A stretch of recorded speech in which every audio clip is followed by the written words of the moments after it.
আসসালামু আলাইকুম। হয়তো সবাই ভালোই আছেন। আমিও ভালোই আছি।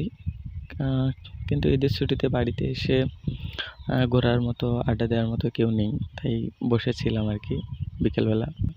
তারপর যাই হোক মাথায় একটা প্ল্যান আসলো যে একা, একা হাঁটতে বেরোবো। যেই বলা সেই কাজ। চলে গেলাম হাঁটতে, হাঁটতে নদীর পাড়ে।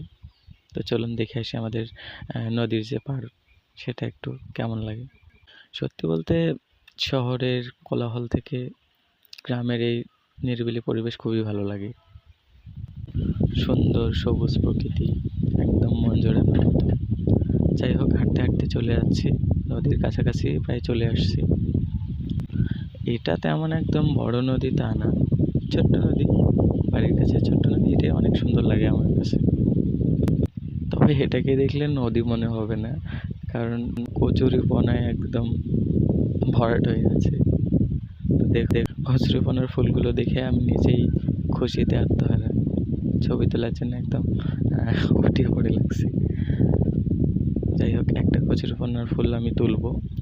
অনেক সুন্দর কিন্তু লাগতেছে। ওয়াও! আমি আবার ফুল প্রেমিক তো তাই ফুল ছিঁড়ে ফেলি যেকোনো জায়গায় দেখলে। তো নদী ঘোরা শেষ একটু নদীর আশেপাশে দেখি। একটা বাংলা গানে মনে হয় বলে, কচু পাতায় পড়লে পানি জমে থাকে না। কই আমি তো দেখতেছি জমে আছে একদম মুক্তদানার মতো। দেখেন, তাই না? তবে ভুল প্রমাণিত হলো গানটা। যাই হোক হাঁটতে, হাঁটতে চলে গেলাম ক্ষেতের যে জমি আছে সে জমিতে। জমিতে দেখি সুন্দর বেগুন ধরে আছে। সন্ধ্যাবেলা বেগুন খেতে যে গানটা আছে সেটা পরিপূর্ণ হইল আজকে আমার কাছে। তারপর পাশে মরিচ ক্ষেত, তো মরিচ তুলতেছে একজন। তারপর পাশে আবার দেখি আখ ক্ষেত। খেতে ইচ্ছে করলো বাট নিলাম না, যেহেতু আমাদের না। তো হাঁটতে, হাঁটতে চলে গেলাম পানের জমিতে। দেখি পান কেমন হয়। তেমন যাওয়া হয় না। আ ভিতরে গিয়ে দেখি অনেক সুন্দর পান ধরেছে পান গাছ। আর পাশে জমির মালিক হয়তো খুব ব্যস্ত এজন্যে আগাছা পরিষ্কার করতে সময় পায় নাই। যাই হোক চলে যাবো এমন সময় দেখি পানের গাছে ওমা! করলা ধরেছে। এটা কোনো কথা? পেকেও গেছে।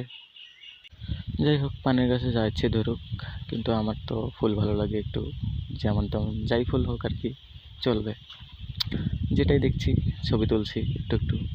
তো দেখতে, দেখতে আমার ঘোরা শেষ। এখন চলে যাবো কচুরিপানা ফুলটা হাতে নিয়ে। Tata, bye, by.